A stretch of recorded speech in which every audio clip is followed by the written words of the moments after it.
l'antenne, ils sont là, tout comme Simone Rovera qui est resté avec nous puisqu'on va parler d'Arrigo Sacchi. Pardon. Il est loin d'être serein.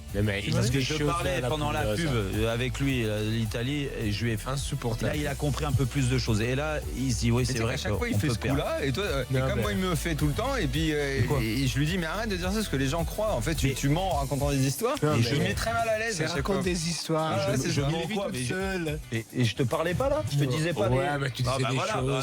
Les gars, qu'est-ce que tu me racontes à dire? T'as même pas entendu ce qu'on a dit. On est en train de parler d'autre chose. Arrête de faire croire que tu parlais d'Italie. Perdons pas de temps et accueillez s'il vous plaît Raphaël Kospidis. Raphaël, bonsoir. Bonsoir messieurs. Un des co-auteurs du bouquin qui nous fait nos after stories cette semaine, qui est passionnant, les entraîneurs révolutionnaires du football. Je le montre chez Solar. Hier, on a parlé du Hongrois Gustav Sebes. Ce soir, on va parler d'Arrigo Sacchi avec Raphaël.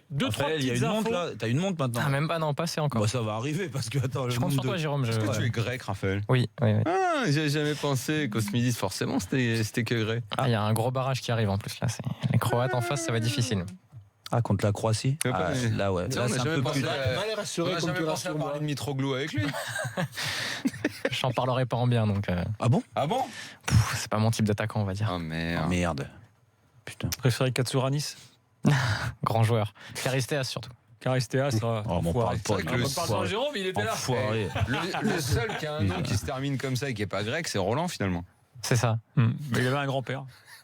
Le fameux grand-père. Ouais. Alors, 2-3 infos avant de parler de Sacchi. Rémi Garde, nouvel entraîneur de Montréal, de l'Impact Montréal. De l'Impact, précise. Club de MLS. De l'Impact. Donc, voilà, Rémi Garde, c'est l'Impact, donc, on a désormais Vieira et Rémi Garde en MLS. Deux entraîneurs français en l'occurrence. C'est bien en même temps, il va vivre à Montréal, super ville, c'est classe. Hein. À l'hiver, Montréal, il faut avoir envie quand même. Quand il fait moins 30. Super ville. Bah, moins 30, il va se couvrir. Bah ouais, pour il va pas être dehors, il va pas se balader dehors. Hein. Il s'entraîne plus dehors. Tirage au sort des 8e de Coupe de la Ligue, vous avez vu les affiches? Oui, non, j'ai pas vu. Strasbourg PSG. Strasbourg PSG, il y aura 2 Strasbourg PSG en 10 jours. Oh, la classe pour toi. Bah, certains supporters alsaciens disent que c'est le début de la fin pour Paris. Pas loin d'y croire aussi. C'est possible. Non. Il y a aussi un Rennes-Marseille, un Montpellier-Lyon, Lille-Nice, Amiens-Tours, Tours dernier club de Ligue 2, Toulouse-Bordeaux, Angers-Metz et Monaco-Caen. Voilà les affiches, ce sera mi-décembre. Ou le Roténico. Monaco-Caen. Exactement. Je pense que Monaco-Caen en milieu de semaine, oulala, ça va pas faire une affiche. Combien tu vois à Louis II? Là 650 personnes. Ouais, on va pas arriver aux 1000. Ah non, mais c'est sûr. Alors là, en plus, ils sont capables de te le foutre à 18h, le match, ou à 17h30 là. Ouais. Une déclaration de Franck McCourt qui dit sur l'affaire Evra. Il a parlé, Francky. C'est un comportement qu'on ne peut pas accepter, aussi bien du joueur que des supporters. On ne tolère pas ça à l'OM, c'est très simple, dit Franck McCourt. Voilà. Donc court et efficace. Traduction, ils vont casser le contrat. Ils ont tout intérêt. Et puis je voulais quand même vous raconter une petite histoire d'Alan Shearer, parce qu'Alan Shearer, figurez-vous, a des problèmes de mémoire. Il se rend compte que c'est très sérieux. Il dit j'ai pas de mémoire, je comprends pas ce qui m'arrive. Justement, Daniel, il a fait des examens de santé et il se retrouve à se poser des vraies questions. Il dit pour chaque but que j'ai marqué de la tête, j'en ai fait au moins 1000 à l'entraînement. Ça m'a mis en danger. C'est un sport dur, mais il faut être certain que c'est pas un jeu qui tue. Alors ça relance la fameuse histoire aux États-Unis. On met désormais des casques aux gamins qui jouent au foot pour les têtes. J'imagine le nombre de mecs qui jouent avec un mec comme Brandao. Alors c'est fini. Et toutes les têtes, il mettait que des coups de tête. C'est dur ça. Il n'y a pas que lui. T'en as connu des mecs qui étaient meilleurs avec la tête qu'avec les pieds. Dit, Jérôme, vu le nombre de buts qu'il a mis de la tête, il est tranquille. Moi, j'en sais pas avec la même. Alors écoute, c'est pour ça que t'as vu. T'aurais fait combien de passes D sans les têtes Moi, par contre, je leur mettais des. Mais en fait, quand ils faisaient des têtes sur mes centres, franchement, ils se faisaient pas mal. C'était du velours qui arrivait. C'est le gardien adverse qui avait mal. Tellement déposé, c'est joli. Mais c'est quoi un mec avec qui t'as joué qui est meilleur de la tête qu'avec les pieds? Alioune Touré. Dado Perso. Il dit, il était avec ni l'un ni l'autre. Dado Perso. Meilleur de la tête que des pieds? Ouais, Dado. Les pieds étaient carrés pour toi? Pas carré, mais la tête, il était impressionnant. Oliver Bierhoff. Morientes, il était fort de la tête. Oliver Bierhoff. Ouais, non, mais Morientes, c'est un beau joueur. Ouais. Attends, c'est un très beau joueur de foot. Oliver Bierhoff, même s'il a mis des beaux buts du pied, franchement, il avait un coup de tête, j'ai jamais vu ça. Ouais. Je faisais des centres aux entraînements parce qu'il n'y a qu'à l'entraînement qui marquait, parce qu'en match, il n'englandait pas une. Il jouait plus. Il était en tour. Il était un touriste. C'était un vrai touriste. Mais par contre, je te jure, il avait un coup de casse. Un timing, tout, la tête. Ouais. Mais de la force, une reprise de volée. La tête, ça partait aussi vite qu'avec le pied. Ah ouais? C'était impressionnant. C'est encore une référence en Italie, les coupes de la tête des Oliver Bierhoff. Tu vois, l'Udinese. Si tu parles. Il était aussi au Milan, il a gagné un titre. Mais quand il se révèle, c'est à l'Udinese. Allez, on enchaîne. After Story tout de suite.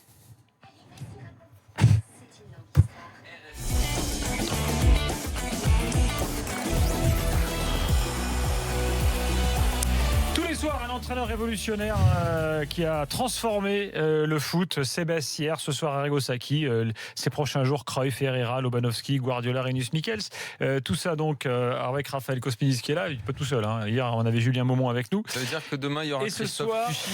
Ce soir Arrigo Sacchi. On espère. Lui je sais pas qui c'est. Ce soir Arrigo Sacchi, alors je vais rappeler aux plus jeunes qui est Arrigo Sacchi en quelques mots. Alors à chaque fois vous prenez un match en particulier, hein, donc c'est ce qu'on a fait également ce soir.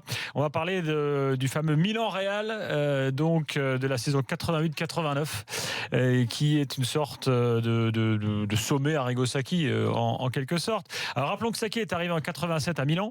Jérôme Bretagne a alors 8 ans. Il est déjà préconvoqué par Henri Michel, mais il décline poliment parce qu'il est à l'école le lendemain.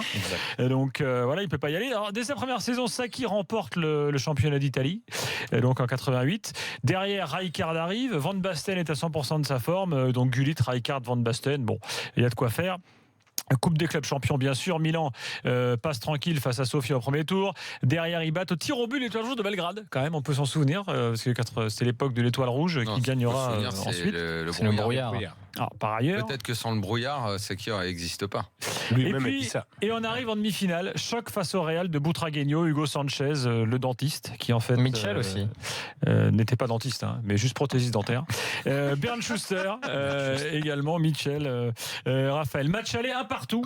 Et pourtant Milan domine ce match. Et match retour. Alors là on est le 19 avril 89 et c'est là que le Real va prendre la raclée à San Siro. Jour de mon anniversaire. Avec le score qui va avec. Est-ce un signe? En tout cas, voilà la tactique Sacchi, pressing de tous les instants. Le Real est sous l'eau, 5-0 au bout d'une heure de jeu. Donc Ancelotti et Rijkaard étouffent le Real. Ligne italienne ultra resserrée. On va y revenir sur la tactique évidemment puisque c'est le sel du truc. Puissance athlétique en plus, débauche d'énergie énorme, pressing total de la première à la dernière minute. Et puis aussi Dream Team quand même. Au-delà du style Sacchi, il y avait quand même une équipe sur le terrain incroyable. Donc Tassotti, Costa Curta, Baresi, Maldini.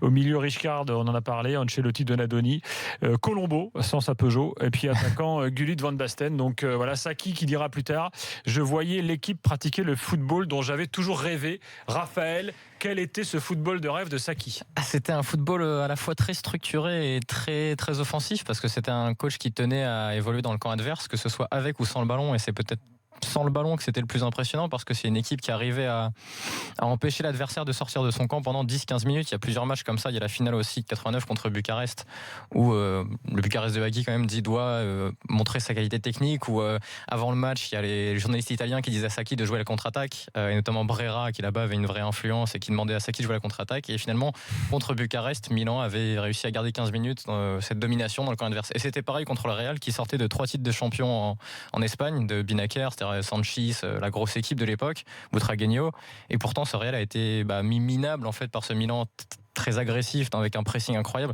Tu l'as dit, cette capacité athlétique aussi à la fois des Néerlandais, mais aussi cette qualité technique et cette liberté pour des joueurs comme Baresi, pour Rijkaard d'avancer balle au pied, d'avancer, et c'était un mélange un peu total de ce qu'était le football à l'époque, c'est-à-dire il y avait ce football total qui existait avant, plus cette capacité athlétique qui en défense faisait des différences, enfin, surtout en phase défensive faisait des différences incroyables à l'époque, et la récupération très haute qui devenait à la mode avec Sacchi. Ce qui signifie un bloc équipe, comme on dit, ultra serré. Ouais, et ça c'était lié à la zone aussi, c'est-à-dire que le marquage individuel était complètement abandonné par Sacchi, qui avait gagné la Serie A en 88 contre le Naples de Maradona, qui lui était vraiment sur le marquage individuel, et lui voulait s'éloigner de ça, il voulait s'éloigner de l'Italie pareil de 82 qui n'aimait pas du tout, c'est-à-dire des Gentile qui jouaient en individuel, qui allait casser les chevilles des adversaires, c'était pas du tout son football, lui il voulait la zone. René Girard n'aurait pas pu jouer avec Arrigo Sacchi. Je pense qu'il n'aurait pas été titulaire en tout cas. C'était un peu le gentil des Français, René Girard. Ah, le joueur. Je pense que Domenech non plus n'aurait pas été. Il aurait été pris, mais il aurait dû apprendre la zone. Et Saki avait vraiment cette insistance sur la zone. Il n'y a pas de duel. Par exemple, Maradona, on ne va pas le défendre en 1 contre 1. C'est chacun qui va le récupérer selon ses déplacements et on va réduire les espaces. Et c'est tout le résumé de cette philosophie, c'est ça. C'est la zone, que ce soit en attaque ou en défense d'ailleurs. Il y a mille anecdotes sur Saki qui sont formidables. Moi, c'est un de ceux qui me passionne, un des coachs qui me passionne le plus. Oh, on voit sur BFM Sport, on voit Saki avec Simonet, dis donc. Simonet derrière. T'étais maigre là, c'est combien de temps Je crois que dans le championnat d'Italie, quand ils sont champions, il doit y avoir trace d'1 ou 2 matchs où le gardien touche pas un ballon. Où vraiment c'est même à peine caricatural. Je crois qu'il y a 1 ou 2 ballons qui sortent, donc il joue en fait le 6 mètres. D'ailleurs, je pense que quand les gens se souviennent de cette équipe, on se souvient à peine que c'est Gali dans les buts parce qu'il n'a pas forcément beaucoup de boulot dans les matchs. Il y a des matchs comme ça en championnat contre les adversaires plus faibles, donc il est arrivé que le gardien carrément ne voit pas les ballons. C'est quand même assez impressionnant. Il y a l'anecdote de travailler ce système-là et le pressing resserré avec les élastiques, l'entraînement avec où il se tenait. Il y a aussi, on en parle dans le bouquin, le jour où il veut montrer parce que je l'ai fait aussi moi. Je l'ai fait avec Pascal Théo au tout début de ma carrière, parce que qui était un adepte de la zone, nous parlait souvent de Saki, tu vois, de ce qui, et c'était impressionnant les séances d'entraînement, vraiment. Mais il y avait une séance comme ça de Saki qui est intéressante où justement il voulait montrer aux joueurs que le jeu serait toujours plus fort que l'individualité, et il a demandé à 7 de ses attaquants de marquer contre sa ligne défensive de 4 joueurs uniquement, et ils n'ont pas réussi à marquer en fait pendant toute une séance. Et c'est à partir de là qu'il a légitimé sa vision du jeu qui en fait était hyper exigeante pour des joueurs comme Van Basten, comme Rijkaard, qui demandaient de la liberté, qui voulaient s'exprimer, qui sortaient de l'Ajax de Cruyff, et ça c'est formidable, et qui derrière en fait ont reconnu ce jeu très rigide. Ça c'est formidable ce qu'il dit là. Il faut s'arrêter là-dessus, parce que quand tu disais il avait une équipe. Mais attention, parce que c'était à double tranchant pour lui. Parce que justement, son dogmatisme, ses idées, alors qu'il n'était personne quand il est arrivé, parce qu'il avait entraîné Parme dans les divisions inférieures, et il n'avait jamais joué au foot, il était bibliothécaire.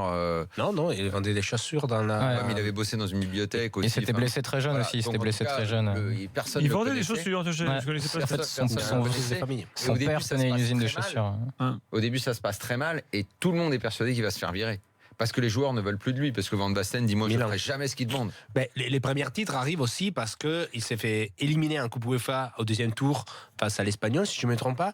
Et là-bas, il a les temps aussi de travailler un peu plus, mettre en place cet entraînement très dur, comme on disait, que c'est une nouveauté pour le foot italien. Il change vraiment les systèmes d'entraînement. Il révolutionne toute la mentalité. Et il gagne les premiers titres, les Scudetto, son première année, en deuxième partie des saisons, où il surclasse les adversaires aussi sur le plan physique.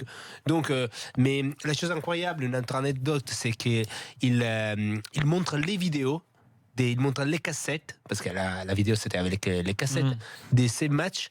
Des matchs de ses anciennes équipes, c'est-à-dire le Parma en Serie B. Lui, il montrait à Baresi, à Van Basten, comment jouer son Parma en Serie B. Et à un certain moment, il faisait voir... comment les ça peut être d'une arrogance, surtout de lui montrer des joueurs de Serie B à des joueurs de Serie A. Il montrait comment on défendait son défenseur, son libéro en Serie B. Et à un certain moment, les premiers mois, on était catastrophique. C'est-à-dire, les joueurs de Milan, ils avaient vraiment les ras-bol. Mais l'homme qui a toujours cru en Arrigo Sacchi, c'est Silvio Berlusconi. Voilà, c'est ça qu'il faut dire. Parce qu'il faut dire il montre les vidéos du Mans à l'OM. Mais ça marche pas. Non, mais attends, Simonet, ils en ont marre. Par contre, Arrigo Sacchi, Rolando en a marre. Rien si Berlusconi ne le défend pas. Bien sûr. Ça, il faut lui reconnaître ça. Sacchi ne vit que pour Berlusconi, parce que tout le monde veut sa peau au club. Et il va le chercher sur 4 matchs, en fait, Berlusconi-Sacchi, parce qu'il y a 2 matchs amicaux contre Parme à l'été 86, où Parme bat Milan, et il y a le quart de finale de Coupe d'Italie, 2 matchs de Coupe d'Italie. Où Parme donne une leçon à Milan. Et après, il y a une phase d'élimination directe. Et Parme gagne tous les 2 matchs, et tous les 2 à San Siro. Et Parme, c'est l'équipe de Serie B. Il voit ça, il dit c'est qui sonné, quoi. Devient fou totalement, il dit je le veux. Parce qu'il voit un jeu qui son Milan ne faisait pas. Et on parle du Milan qui était des lidons. C'est-à-dire, c'est déjà un entraîneur en Italie qui avait une patte de Nils Fridon, qui avait déjà gagné le titre avec la Roma, qui avait aussi installé un peu la zone en Italie. Exactement. Pas autant que Sacchi, mais qui avait lancé la zone. Un qui était déjà fertile pour ses idées dans certains côtés. Mais lui, il arrive avec un vrai choc. Non, mais c'est une chance pour un entraîneur d'avoir un président comme ça qui s'obstine avec toi. Et Van Basten, qui avait été recruté comme star est obligé en gros de d'accepter.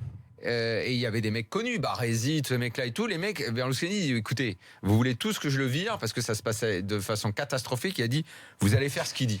Mais il a connu le même problème avec Baggio dans une équipe d'Italie en 94. Ça, c'est autre chose. Et ça, c'est vrai. Mais il a toujours eu un problème avec les Fiori classés parce qu'il était. Ça, c'est vrai. Il voulait être plus fort que ses meilleurs joueurs. Hein. Lui, met les jeux devant les joueurs. Exactement. Donc, et quand tu parlais de ces entraînements où il mettait ses 5 défenseurs face à toute la ligne offensive, imaginez aujourd'hui dans les équipes modernes, dans les Barça, tu mets Messi, Suarez et tous les autres face aux défenseurs. Lui disait mes 5 défenseurs organisés sont plus forts que 11 joueurs offensifs qui ne sont pas organisés. Et ça, c'était sa vision du jeu. Et c'est qu'il voulait expliquer. C'est une grande phrase qui est souvent ressortie sur les séances d'entraînement aujourd'hui. Mais finalement, Saki a duré peu.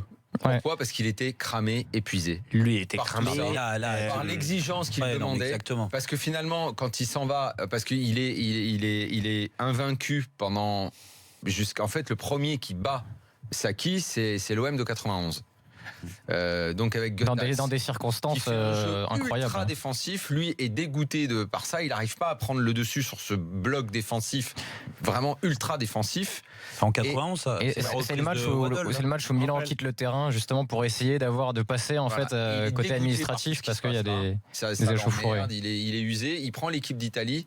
Il n'arrive jamais à mettre le jeu en place avec l'équipe. C'est impossible. C'est impossible avec une différence. Oui, exactement. Ils font quand même finale de Coupe du Monde, mais c'est pas son jeu. D'ailleurs, il est très critiqué en Italie pendant la Coupe du Monde, notamment par rapport à la gestion de Baggio. Ça, il faut le dire. Lui, mais au moment où il prend la sélection, il y a quand même une espèce d'admiration pour Saki qui va révolutionner l'équipe d'Italie, qui est complètement dépassée.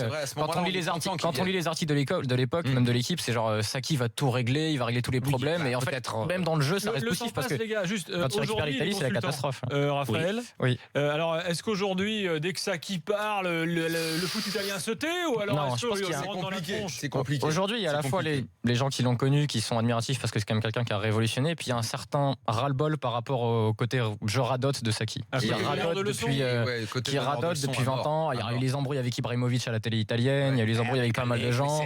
Avec Allegri l'année dernière, mon Dieu, ce qu'ils se sont mis. Parce qu'il adore dire moi je quand même, Saki. C'est beaucoup de moi j'ai fait ça et vous devez écouter ce que je dis. Et ça crée aussi des problèmes en termes d'égo. En France, ça n'existe pas. En Angleterre, il y a ce genre de truc. Et moi, j'ai toujours pensé que ça ferait grandement avancer notre football si les coachs entre eux en France ne se tenaient pas comme ils se tiennent sans arrêt à ne pas vouloir genre, en gros, on est tous pareils. Cette espèce de corporatisme des coachs. En Italie, mais Allegri Saki l'année dernière, c'était un feuilleton. C'était extraordinaire. Et pour moi, ça fait avancer le foot parce que tu as des écoles, parce qu'Allegri, après tout, il gagnait. Ça fait avancer aussi les publics. Les publics qui peuvent apprendre des choses. Voilà, et le public était content d'avoir ces débats-là. Et Saki, sur le plateau de télé consultant, imagine aujourd'hui, tu prends un entraîneur et il répond à un autre entraîneur qui sort de son match de Ligue des Champions. J'ai pas trop aimé comment t'as joué. Putain, Allegri, il était en feu. Quoi. Mais il faut quelqu'un de légitime français qui puisse dire à tel mec. Rudy Garcia avec Thierry Goudet en plateau. Parce qu'on parlait du Mans. Donc, toi, tu rigoles, toi. Mais franchement. Non, mais ça serait possible. Je me fous qu'ils aient pas gagné de Coupe d'Or. Moléfé, le Sud-Africain qui joue arrière droit avec Pirlade, l'entente, côté droit au Mans. Voilà. Et pourquoi à Marseille, tu n'y arrives pas avec Sakai Regarde l'année dernière le cirque que ça a fait quand Paul Le Guen et Habib Beye ont eu un mini accrochage. En Italie, c'était tout le temps. C'est bien. Nous, quand on avait coach Courbis pendant des années dans l'after qui arrivait. Alors Roland, c'est le seul truc qu'il ne faisait pas. Il ne critiquait pas il critiquait les étrangers, mais ses confrères français jamais. Il le disait d'ailleurs. Il dit je peux pas. Il était mal à l'aise avec ça.